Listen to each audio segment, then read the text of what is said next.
भाजपा की हैट्रिक पर पेच फंसाने को विपक्ष की ट्रिक, सपा बसपा ने चली ये चाल। राम नगरी अयोध्या की सीमा से लगी है कुश नगरी। राम गमन पथ पर होने के साथ ही यहाँ रामायणकालीन कथाओं से जुड़े पौराणिक स्थल भी इसकी महत्ता को दर्शाते हैं। समय के थपेड़े सहने के साथ ही इस प्राचीन नगरी का नाम भले ही सुल्तानपुर हो गया, लेकिन अब इसे पुरानी पहचान दिलाए जाने के स्वर भी मुखर हैं। राजनीतिक रूप से भी यहाँ की भूमि काफी उर्वरा है। कोई यहाँ से चुनाव लड़कर मुख्यमंत्री बना तो कोई केंद्र सरकार में मंत्री। ये जिला गांधी परिवार की राजनीति का एक अहम बिंदु भी था। जब अमेठी इस जिले का हिस्सा थी, तब दिल्ली दरबार में हाजिरी लगाने वाले ही ज्यादातर चेहरे राजनीति में चमकते रहे। हालांकि अब उस गांधी परिवार का नाता यहाँ से लगभग खत्म हो चुका है, लेकिन दूसरे गांधी परिवार का वर्चस्व अभी भी कायम है। मेनका के सामने होंगे INDIA और बसपा के प्रत्याशी। पहले पुत्र वरुण गांधी और फिर मां मेनका गांधी को यहाँ के लोगों ने देश की सबसे बड़ी पंचायत तक पहुँचाने का काम किया। एक बार फिर मेनका गांधी को भाजपा ने चुनावी समर में उतारा है।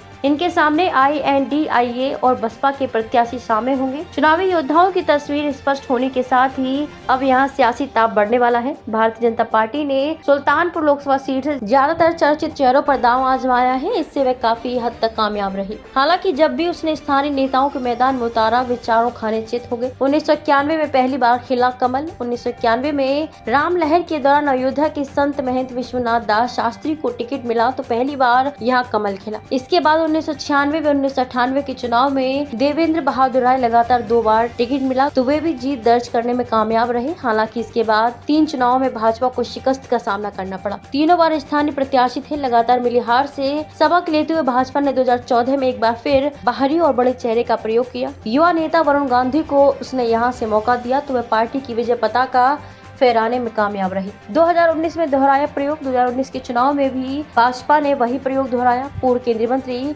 मेनका गांधी को चुनाव में उतारा, वे भी चुनावी नैया पार लगाने में कामयाब रहे। अब एक बार फिर जीत की हैट्रिक लगाने के उद्देश्य से पार्टी ने सांसद मेनका गांधी पर भरोसा जताया है। सरकार अपने काम और बड़े नाम के जरिए वे सर्व समाज को जोड़कर चुनाव समर में है। अब देखने वाली बात ये होगी कि भाजपा का ये दांव मतदाताओं को कितना रास आता है। सपा के खाते में है सीट। INDIA गठबंधन के चलते ये सीट समाजवादी पार्टी के खाते में है। उसने भी इस बार बाहरी और चर्चित चेहरे पर दांव लगाने की सोची। पहले अम्बेडकर नगर के भीम निषाद, फिर गोरखपुर के पूर्व राज्य मंत्री राम भुआल निषाद को प्रत्याशी घोषित कर दिया। राम भुआल मुख्यमंत्री योगी आदित्यनाथ के गढ़ गोरखपुर से 2 बार लोकसभा का चुनाव लड़ चुके हैं। हालांकि टिकट को लेकर पार्टी में यहाँ जिस कदर लामबंदी हुई, ये घातक साबित हो सकता है। कारण प्रत्याशी बदलाव के चलते दूसरा गुट भी नाराज हो सकता है। बहरहाल पार्टी मुखिया अखिलेश यादव ने अपना फैसला सुना दिया है। अब परिणाम क्या होगा ये तो भविष्य तय करेगा।